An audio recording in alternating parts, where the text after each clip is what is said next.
Good morning, children. Now we are going to at the end of our second lesson, acids, bases and salts. Today first we learn about the term water of crystallization. Water of crystallization is the fixed number of water molecules present in one formula unit of a salt. Children, listen this video. After that, I will explain in detail. Okay. Look at the beauty of these hydrous crystals. You see copper sulfate or blue vitriol, ferrous sulfate or green vitriol, decahydrate or washing soda. These beautiful colors and shapes is because of the water of crystallization. Water of crystallization is the amount of water necessary to maintain the crystalline properties of certain metallic compounds. This is responsible for the geometric shape and the color of crystals. This water can be expelled by heating. Do you wonder what will happen if we remove the water of crystallization by heating? We shall try it out with some crystals of copper sulfate. Take some copper sulfate crystals, a spirit lamp, test tube, beaker filled with water, petri dish. Take some crystals of copper sulfate in a test tube.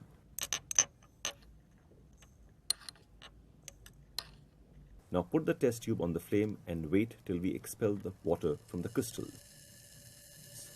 Be patient. Observe water vapors coming out of the hot copper sulfate crystals. Also notice the beautiful blue crystals turning white.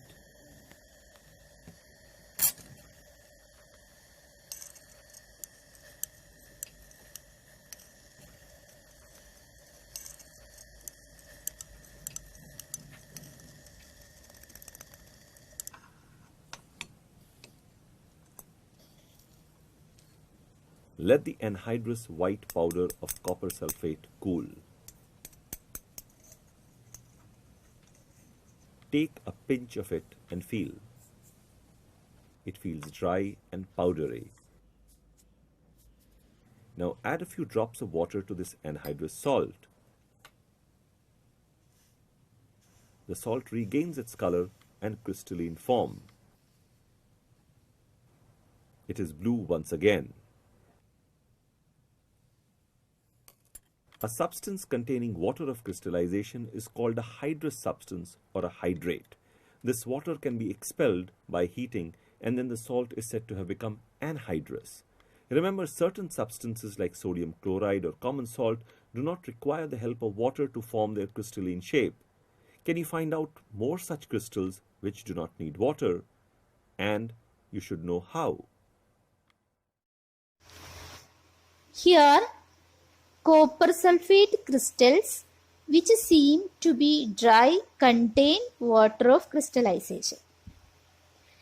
When we heat the crystals, this water is removed and the salt turns white. If you moisten the crystals again with water, you will find that blue color of the crystals reappears. Water of crystallization is the fixed number of water molecules present in one formula unit of a salt. 5 water molecules are present in one formula unit of a copper sulfate.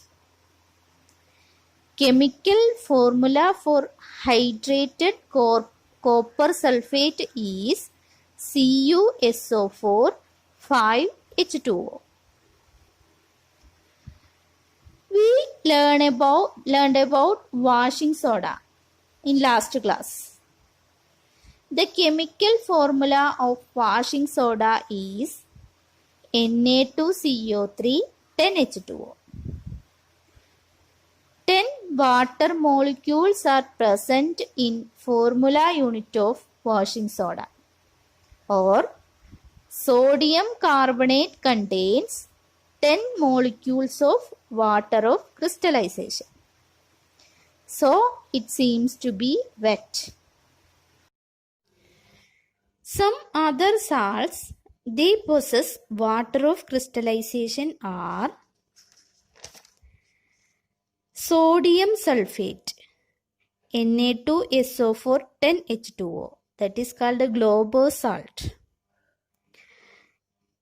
Calcium sulfate, CaSO4 2H2O, that is called gypsum. Ferrous sulfate, FeSO4 7H2O, that is called green vitriol. Then zinc sulfate, ZnSO4 7H2O, it is known as white vitriol. Then magnesium sulfate, MgSO4 7H2O, it is known as Epsom salt. Here calcium sulfate, CaSO4 2H2O, it is known as gypsum. It has two water molecules as water of crystallization. It has the formula CaSO4 2H2O. Let us look into the use of this salt. Okay.